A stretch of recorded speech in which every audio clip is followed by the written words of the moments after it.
Hey everyone, there's a sacred kind of day when everything slows down, when your soul seems to inhale the present moment instead of rushing to that next one. Yet life often calls us to work, to rush, to do our errands, to clean our messes, to heal our aching bodies. We might call out to God in prayer to soften the harden around us, to help us see that life's more than just trudging through some mud to get to nowhere. The ancient scriptures describe God as good, as Father. And let's not say that's male, but source, like the unknowable, uncontainable, yet present in all things. So, what do we do with these earthly and spiritual paradoxes? We keep walking, we rest when we're tired, we speak love when words feel insufficient. We remember that even silence can be a signpost. Yesterday was that kind of day for me.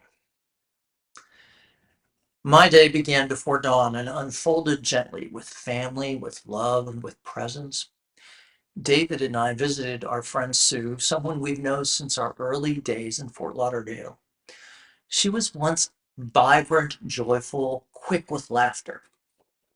Now chemotherapy and a recent fall have left her thin, nearly blind, and barely recognizable. For 90 minutes, we didn't focus on her illness. We brought light, laughter. We reminded her she's still seen, still known, still loved. And I realized this kind of moment is gnosis, the knowledge of spiritual mysteries.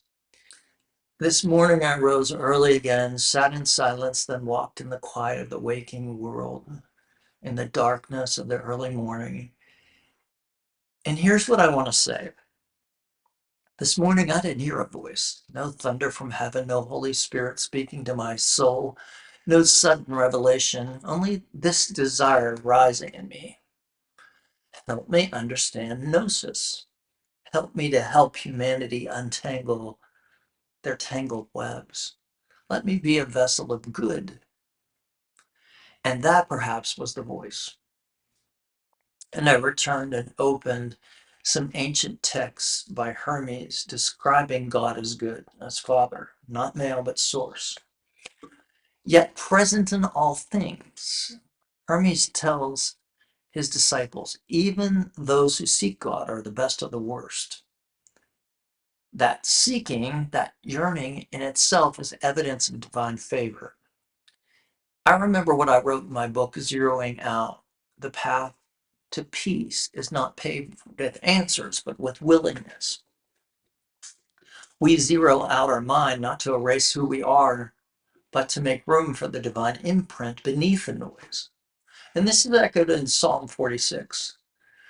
Be still and know that I am God. The stillness isn't a void, it's a meeting place. In Theophas, God speaks in the final phase of human development. Spirit spoke to me, saying, the light will come not as a flood, but as a whisper. The ones who hear are not louder or better, just more ready to become. Even psychology begins to glimpse this truth.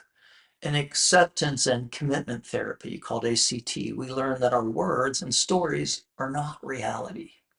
They're representations, attempts to name and narrate through verbal commands, but they are not the thing itself.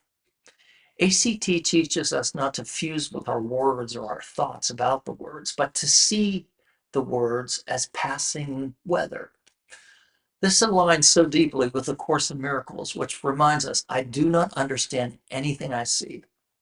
That's lesson 3. And this is a chair, lesson 19, I think. These are training our minds to defuse from ego perception so we can remember what's truly true, what cannot be seen with the body's eyes. Hermes would agree. Even the most beautiful form is only a dim reflection of the invisible good. Words, images, doctrines, they're shadows on the wall of the cave, as Plato said. And yet the desire to know, to see, is the beginning of transformation. Again, what do we do with all of these paradoxes? We keep walking. We keep looking upward to seek for truth. When we're weary, we rest. We speak love even when words feel insufficient. We remember that even silence can be a signpost. You don't need to feel God's voice like thunder. You only need to desire it, to desire the light. That desire is the seed that we plant in the stillness. The sun begins to rise in you. I'm Bo Sebastian. Thank you for walking with me today. I'll put some information in the comments below.